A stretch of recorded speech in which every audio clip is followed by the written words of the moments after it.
നമസ്കാരം. ഇന്ന് ഏറ്റവും പുതിയൊരു വിവരം പുറത്തു വന്നിരിക്കുകയാണ്.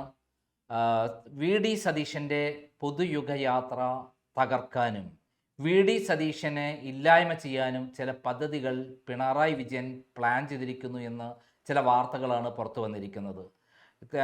ഈ 2 ദിവസമായിട്ട് വീണ ജോർജ് നടത്തിയിട്ടുള്ള ആരോഗ്യ വകുപ്പിൽ നടത്തിയിട്ടുള്ള ക്രൂരതകളുടെ കാര്യങ്ങൾ പുറം ലോകം അറിഞ്ഞുകൊണ്ടിരിക്കുകയാണ്. അവർ ഇതിനകം തന്നെ 100 പേരുകൾ 100 സംഭവങ്ങളിൽ റിപ്പോർട്ട് മേടിച്ച് പൂഴ്ത്തിവെച്ച് ഇരിക്കുന്ന ഒരാളാണ് വീണ മന്ത്രി.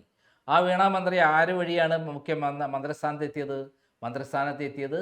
ശൈലജ ടീച്ചറെ വെട്ടിമാറ്റിയിട്ടാണ്. ശൈലജ ടീച്ചറെ വെട്ടിമാറ്റാൻ കാരണം എന്താണ്?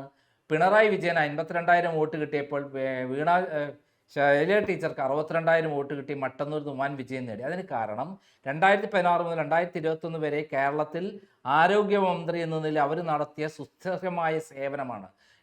എല്ലാ സ്ഥലത്തും ഓടിയെത്തി എവിടെയെങ്കിലും പ്രശ്നമുണ്ടെങ്കിൽ അത് പരിഹരിച്ചുള്ള ഒരു പോരാട്ടമാണ് അവർ നടത്തിയിട്ടുള്ളത്. കോവിഡ് കാലത്തും അതേപോലെ നിപ്പ സമയത്തുമൊക്കെ തന്നെ അവർ നടത്തിയിട്ടുള്ള കൃത്യമായ ഇടപെടലുകൾ ജനം അംഗീകരിച്ചു. അങ്ങനെ അവരാണ് ശരിക്കും മുഖ്യമന്ത്രിയായി വരേണ്ടത്. അപ്പോൾ അവരൊരു ഭീഷണിയാണെന്ന് മനസ്സിലാക്കിയിട്ടാണ് അവരെ വെട്ടിമാറ്റി ഒന്നിനും കൊള്ളാത്ത കഴിവുകെട്ട ഈ ആരോഗ്യ വകുപ്പിനെ മുടിപ്പിക്കാൻ വേണ്ടി മാത്രം വന്ന് ഈ ശൈലജ ടീച്ചറെ മന്ത്രിയാക്കി മാറ്റിയത്. എങ്ങനെയാണ് വീണ ജോർജിനെ മുഖ്യമന്ത്രിയാക്കി മാറ്റിയത്? എന്തിനാണ് വീണ ജോർജിനെ ശൈലജ ടീച്ചർ എന്ന് പറയുന്ന പ്രഗത്ഭയായ പ്രശസ്തിയായ സേവനത്തിന് എപ്പോഴും 24 hours നീക്കിവെച്ച ജനങ്ങൾക്ക് വേണ്ടി പ്രവർത്തിച്ച അവരെ മാറ്റി വീണ ജോർജിനെ വ്യക്തിച്ചത് എന്തിനാണെന്നറിയാമോ? നാളെ മുഖ്യമന്ത്രി സ്ഥാനം തെറിപ്പിക്കാൻ മാത്രമല്ല, കമ്മീഷൻ അടിച്ചു മാറ്റാണ്. ആരോഗ്യവകുപ്പിൽ 1,00,000 കോടി രൂപയുടെ ഇടപാടുകൾ നടക്കുന്നുണ്ടെന്നുള്ളതാണ് നമുക്ക് അറിയാവുന്ന കാര്യം. മരുന്ന് വാങ്ങുന്നതിലും എക്യുപ്മെൻറ്റ്സ് വാങ്ങുന്നതിലും പലതരത്തിലും. പിന്നെ അവിടെ ആളുകളെ നിയമിക്കുന്നതിൽ ഏറ്റവും കൂടുതൽ ആളുകളെ താൽക്കാലികമായി നിയമിക്കുന്ന എവിടെയാണ്? ആരോഗ്യവകുപ്പിലാണ്. 60,000 1 കോടി റുപ്യ 60 ലക്ഷം 1 കോടി റുപ്യൊക്കെയാണ് ഇപ്പോൾ വാങ്ങുന്നത്. അതിൻ്റെ വ്യക്തമായ തെളിവുകൾ നേരത്തെ ക്രൈം പുറത്തുവിട്ടിരുന്നു. ഇപ്പോൾ ഇന്ന് വീണ ജോർജിൻ്റെ വീട്ടിലും അതേപോലെ മിക്ക സ്ഥലങ്ങളിലും അവർക്കെതിരെ പ്രതിഷേധമുയർന്നിരിക്കുകയാണ്. കാരണം ഉഷ ജോസഫ് എന്ന് പറയുന്ന ഒരു സ്ത്രീയുടെ വയറ്റിൽ ഒരു 5 കൊല്ലം മുമ്പ് കത്രിക വെച്ച് മറന്നുപോയിരുന്നു അവിടെ വണ്ടാനം മെഡിക്കൽ കോളേജിൽ. ഇത് കോഴിക്കോട് മെഡിക്കൽ കോളേജിൽ ഷർഷിന എന്ന് പറയുന്ന പെൺകുട്ടിയുടെ വയറ്റിൽ ഇതേ സ്ഥിതിയാണ്. ഇത് എന്തിനാണ് ഇവരുണ്ടാക്കുന്നത് അറിയാം? ഇത്രയും ഡോക്ടർമാരെ കൊണ്ട് ഇങ്ങനെ സർക്കാർ ആശുപത്രികളിൽ ചികിത്സ കൃത്യമായി കിട്ടുന്നില്ല എന്ന് വരുത്തിക്കുന്നതിനും അതുവഴി പ്രൈവറ്റ് ഹോസ്പിറ്റലുകളിലെ രോഗികളെ കിട്ടാനുമാണ്. ആരും സർക്കാർ ആശുപത്രിയിൽ വരരുത് എന്ന് പറഞ്ഞ് കൊട്ടേഷൻ ഏറ്റെടുത്തിരിക്കുകയാണ്. പ്രൈവറ്റ് ഹോസ്പിറ്റലുടെ കൊട്ടേഷൻ ഏറ്റെടുത്തിരിക്കുകയാണ് ആര്? വീണ ജോർജ്. അങ്ങനെ സർക്കാർ ആശുപത്രിക്ക് പകരം ഈ പ്രൈവറ്റ് ഹോസ്പിറ്റലിൽ ആളെ കിട്ടും, കമ്മീഷൻ ഇവിടെ നേരിട്ട് കിട്ടും ചെയ്യും. അങ്ങനെയുള്ള സംവിധാനത്തിലൂടെയാണ് കേരളം പോകുന്നത്. ഇതിനെതിരെ പ്രതിഷേധിച്ചതിനാണ് അതിൻ്റെ പേരിലാണ് ഇപ്പോൾ വി ഡി സതീശൻ്റെ പുതുയുഗ യാത്ര തകർക്കാൻ വേണ്ടി ചില പ്ലാനും പ്രവർത്തനവും നടക്കുന്നു എന്നുള്ള ഇൻ്റലിജൻസ് റിപ്പോർട്ട് പുറത്തു വരുന്നത്.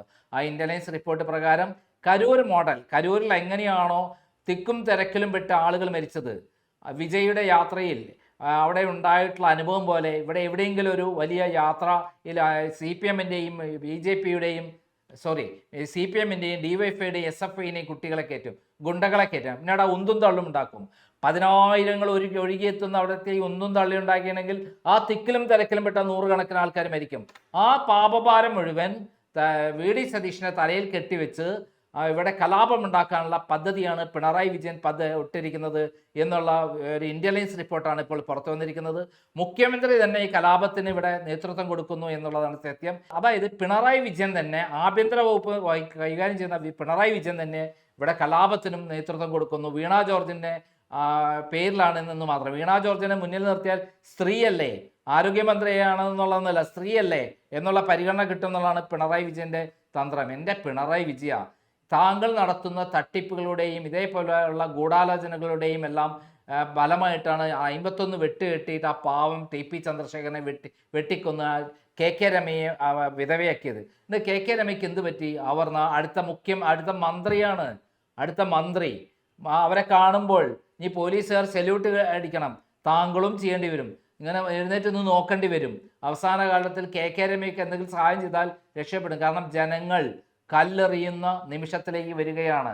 കേരളത്തെ മുച്ചോടും നശിപ്പിച്ചുള്ള ഒരു മുഖ്യമന്ത്രി എന്ന നിലയിൽ കേരളത്തിലെ ജനങ്ങൾ അറപ്പും വെറുപ്പോട് കൂടിയിട്ടാണ് താങ്കളെ കാണുന്നത്. കേരളത്തിൽ 61% ആളുകൾ താങ്കൾക്കെതിരെയാണെന്നുള്ള റിപ്പോർട്ടാണ് പുറത്തു വരുന്നത്. ഇന്റലിജൻസ് റിപ്പോർട്ട് താങ്കളുടെ കൈവശമുണ്ടല്ലോ. കേരളത്തിലെ സ്പെഷ്യൽ ബ്രാഞ്ച് കൊടുത്ത ഇന്റലിജൻസ് റിപ്പോർട്ട് പ്രകാരം ഇപ്പോൾ 61% ആളുകൾ ഈ ഗവൺമെന്റിനെതിരാണെന്നുള്ള റിപ്പോർട്ടാണ്. അതായത് UDF അധികാരത്തിൽ വരാൻ പോകുന്നു. അപ്പോൾ VD സതീശനെ എങ്ങനെയെങ്കിലും ഇല്ലാതായ്മ ചെയ്യണം എന്നുള്ളതാണ് തന്ത്രം. അതിന് ഈ യാത്രയിൽ കുത്തിത്തിരിപ്പുണ്ടാക്കി, അവിടെ പ്രശ്നമുണ്ടാക്കി, അല്ല ഏതെങ്കിലും തരത്തിൽ കലാപം ഉണ്ടാക്കുക, എന്നിട്ട് VD സതീശനെ അറസ്റ്റ് ചെയ്യുക, അല്ലെ ജയിലടയ്ക്കുക എന്നുള്ളതൊക്കെയാണ് പിണറായി വിജയൻ പ്ലാൻ ചെയ്യുന്ന വിവരങ്ങൾ പുറത്തു വരുന്നത്. നന്ദി, നമസ്കാരം.